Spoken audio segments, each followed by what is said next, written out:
Hi, my name is Dan Gutierrez, and this is my partner Nugget. Today we're going to be talking about creating effective educational videos. So what makes us the two you should be asking about creating effective educational videos?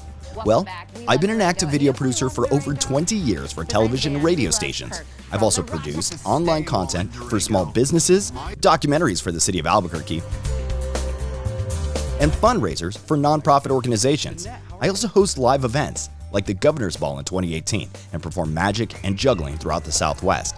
And Nugget here, his name stands for Nugget of Information, and he's way cuter than me.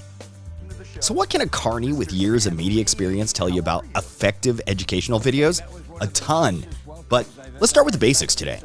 According to the American Academy of Child and Adolescent Psychiatry, students between the ages of 8 and 12 spend on average 4 to 6 hours of screen time on smartphones, tablets, gaming consoles, computers, TV, and more. While the number of hours of media consumed by kids has increased since COVID, researchers have shown that the quality of content can affect a child's behavior. Since media consumption is rising, parents would rather have their kids watch more of this. Newton's theory of gravity says every object in the universe exerts a gravitational force on every other object in the universe, instead of this. This begs the question, what makes an effective educational video? You know, one that's compelling enough for kids to actually want to watch? Vanderbilt.edu suggests educational videos should keep the following in mind. 1. Cognitive load.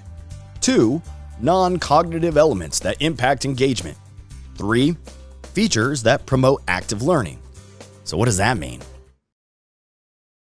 Get to the point. People can retain only so much information at a time.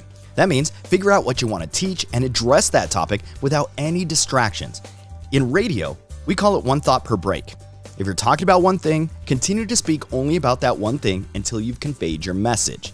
Right now, I can still hear my high school teacher, Miss Duff, saying, "Find your thesis, support your thesis, and get the heck out of there." She was right. When Vanderbilt.edu said to be aware of non-cognitive elements, that pretty much means leaving out anything distracting that doesn't help the main topic, including Tangents. Yes, you could add cutesy things like puppets, but if they're not keeping to your goal, they gotta go. The third part is add things that can help underscore and support the initial point you're trying to make.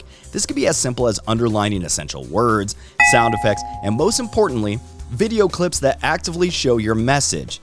If you're looking for great examples, watch videos at APS Families Connected and see how they like to use graphics on screen to reinforce what the narrator is saying. Social emotional learning skills are important skills that help all people to be successful in school and in life.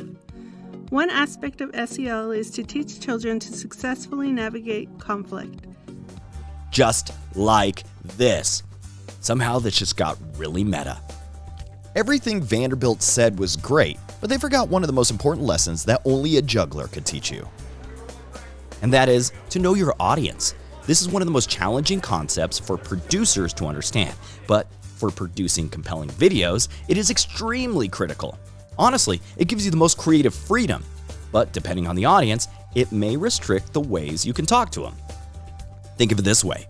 You wouldn't want Steve from Blue's Clues narrating a documentary about medical malpractice, would you? Nor would you want to throw a bunch of college-level facts and figures into a video trying to tell elementary kids the importance of fire safety. If you feel like you're missing the mark, slow down and find something in the middle that everyone would enjoy. And finally, don't talk down to your audience. Many video producers fall into the trap of trying to be hip for kids. How do you do, fellow kids? What? Kids could see right through that. Just be honest and direct about the message you want to communicate, and you'll be fine. So let's recap. Choose the message you want to communicate and stick with it. Don't get distracted. Support your videos with elements that make it easy to follow, and keep focused on the audience you have chosen as your ideal audience. Now that's how to produce an effective and compelling educational video. Ain't that right, Nugget?